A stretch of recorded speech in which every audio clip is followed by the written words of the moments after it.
Doctor Virendra Sharma ji, SPD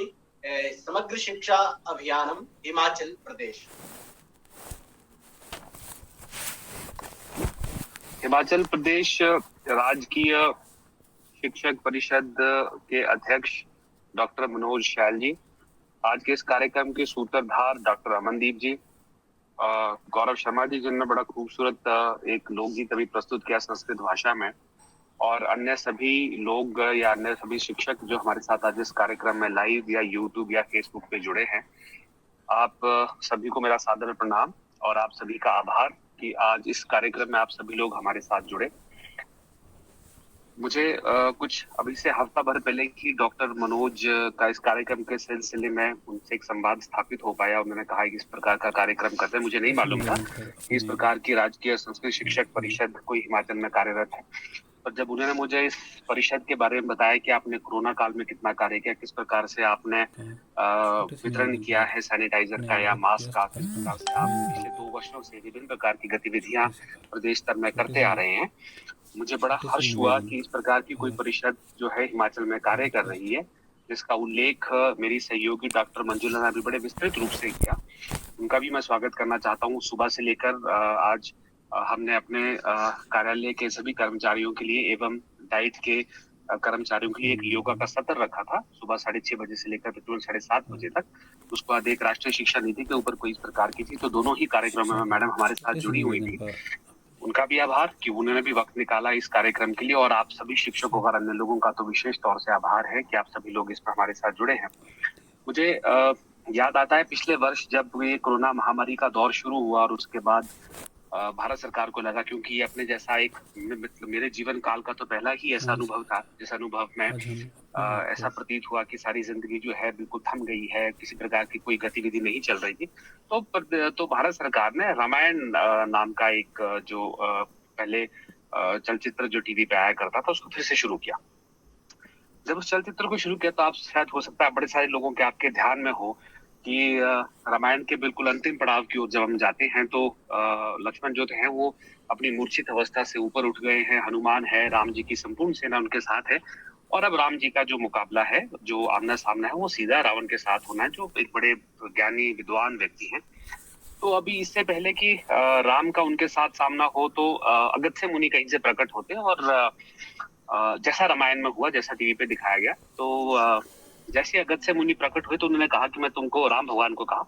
मैं तुमको एक मंत्र देना चाहता हूँ, क्योंकि तुम जिससे लड़ने जा रहे हो बड़ा विद्वान व्यक्ति है, बड़ा प्रभावशाली व्यक्ति है, तीनों लोगों का ज्ञाता है, स्वामी है, उससे तुम्हारा मुकाबला होने वाला है, तो तुमको मैं कुछ देना चाहता हूँ। तो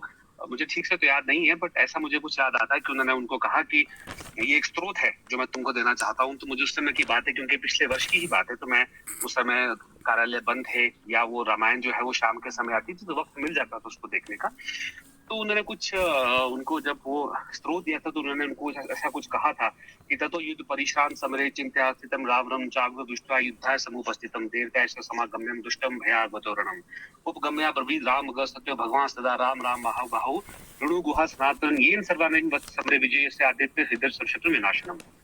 तो मैंने जब ये टीवी के ऊपर सुना तो मुझे लगा कि ये क्या बताया गया, ये क्या चीज थी। तो उसके बाद थोड़ी सी रिसर्च करनी शुरू की कि ये क्या बताया इनको। तो बाद में पता लगा कि अगस्त्य मुनि जब आए तो अगस्त्य मुनि ने कहा कि तुम्हारा मुकाबला एक बड़े शत्रु के साथ हो रहा है, और एक शत्रु पे अगर तुमको विजय पानी है तो तुमको एक स्रोत की जरूरत पड़ेगी जिसका नाम था आदित्य हृदय स्रोत। तो मैंने रुचिवश उसको पढ़ लिया। तो जब वो टीवी के ऊपर मैंने सुना तो मुझे भाषा जो है वो इतनी लोभित करने वाली भाषा लगी। हालांकि संस्कृत मैंने भी 8वीं कक्षा तक पढ़ी है, जैसा मंजुला मैडम ने भी कहा कि अब स्कूल के बाद संस्कृत विषय पे बड़े सारे बच्चे नहीं पढ़ते हैं, वो विषय है भी नहीं। तो जब वो मैंने वहां पर सुना तो मुझे वो इतनी लोभित करने वाली भाषा लगी, इतनी सुंदर भाषा लगी, इतनी मोहक भाषा लगी कि मैंने वापस आके पढ़ना चाहा कि क्या है। उसके साथ मैंने कुछ ऐसी चीजें और भी पढ़ डाली। तो संस्कृत इतना खूबसूरत विषय है, और साथ ही मैंने कहीं साइंस में ऐसा भी पढ़ा था कि अगर कोई लैंग्वेज सबसे ज्यादा, कोई भाषा अगर सबसे ज्यादा कोडिंग के लिए शूट करती तो भाषा संस्कृत है। मुझे बड़ी खुशी होती है कि वो भाषा है जहाँ से हिंदी निकल के आई है। ये वो भाषा है जो मेरे इस देश की पौराणिक भाषा है, ये वो भाषा है जो इस देश की प्राचीनतम भाषा है, ये वो भाषा है जो हमारा सूत्र है, हमारा स्रोत है। पर समहाउ ऐसा कुछ हुआ है पिछले कुछ समय में कि इस भाषा के ऊपर बड़ा ज्यादा ध्यान नहीं दिया गया, ध्यान नहीं दे पाए। कुछ समय पहले मैंने राष्ट्रीय स्वयंसेवक संघ जो है वो इन चीजों के ऊपर कार्य करता है। तो मैंने उनकी छोटी छोटी कुछ पुस्तिकाएं बनी थी, वो पुस्तिका भी अपने घर लेकर आया था कि इसको पढ़ूंगा। उसमें बिल्कुल बेसिक बेसिक चीजें भी लिखी हुई थी कि किस तरीके से आप वार्तालाप शुरू करेंगे, छोटी छोटी चीजों को क्या कहा जाता है। समय के अभाव के कारण उसको मैं उससे आगे पढ़ नहीं पाया, पर मेरा ऐसा निजी तौर पे मानना है कि संस्कृत बहुत खूबसूरत एक भाषा है। अगर जो नई राष्ट्रीय शिक्षा नीति है उसमें तो इसके ऊपर जोर दिया ही जा रहा है, पर सभी बच्चों को इस भाषा का कम से कम 10वीं कक्षा तक इस भाषा को पढ़ाना चाहिए। इस भाषा की खूबसूरती के लिए, इस भाषा में जो सीधा संवाद स्थापित हो पाता है उसकी वजह से, और इस भाषा के अंदर हमारे बड़े सारे ग्रंथ जो लिखे गए हैं उनकी उपलब्धता की वजह से। डॉक्टर मनोज शैल ने या डॉक्टर अमनदीप ने, आपने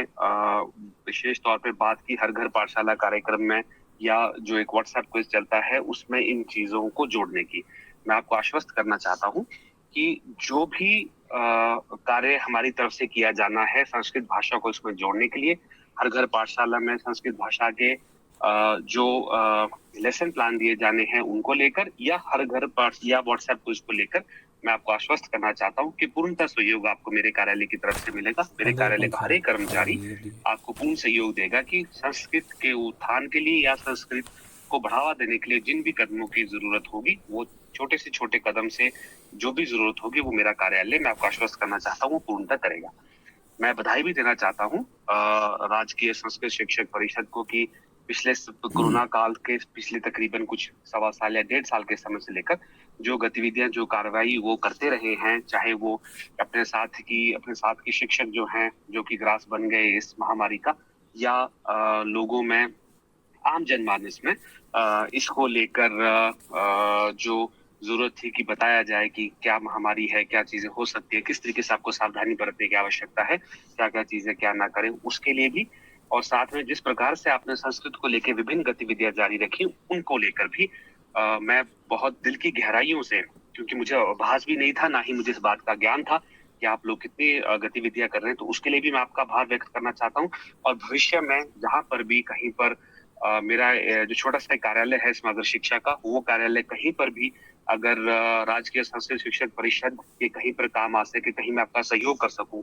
वो चाहे शिक्षा के विस्तार के लिए हो, या संस्कृत के बढ़ावा देने के लिए हो, या समाज के प्रति जो हमारी जिम्मेवारियां हैं उनका निर्वहन के लिए हो, मैं आपको आश्वस्त करना चाहता हूं कि वो सहयोग आपको मेरे कार्यालय की ओर से मिलता रहेगा। और साथ ही मैं आशा करूंगा कि जिस प्रकार से आपने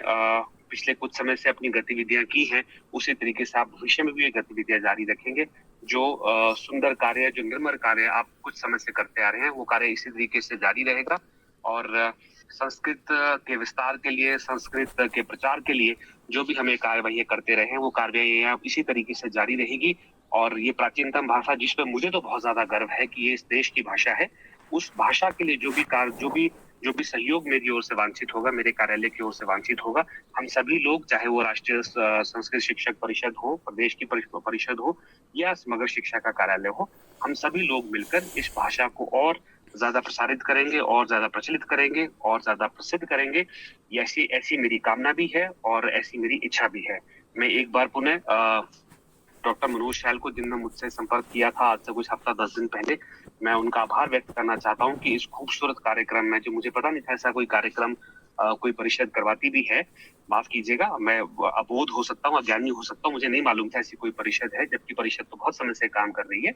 तो इस परिषद के इस कार्यक्रम में आपने मुझे बुलाया, मुझे ये सम्मान दिया, मैं गौरवान्वित महसूस कर रहा हूँ इस कार्यक्रम में आकर। आप का मनोज शैल जी और इस कार्यक्रम के सूत्रधार और जितने भी इस परिषद के सदस्यगण हैं जिन्होंने इस कार्यक्रम को सफल बनाया, इतने सारे लोगों को जोड़ा इस माध्यम से, आप सभी लोग बधाई के पात्र हैं। आपका मैं दिल की गहराई से आभार व्यक्त करना चाहता हूँ, आपने मुझे यहाँ पर जोड़ा। और एक बार फिर से आश्वस्त करना चाहता हूँ कि जहां कहीं भी आपको लगे कि समग्र शिक्षा कार्यालय की ओर से कोई सहयोग वांछित है, वहां पर आपको मैं हमेशा उपलब्ध मिलूंगा। इन्हीं शब्दों के साथ आप सभी का बहुत बहुत धन्यवाद।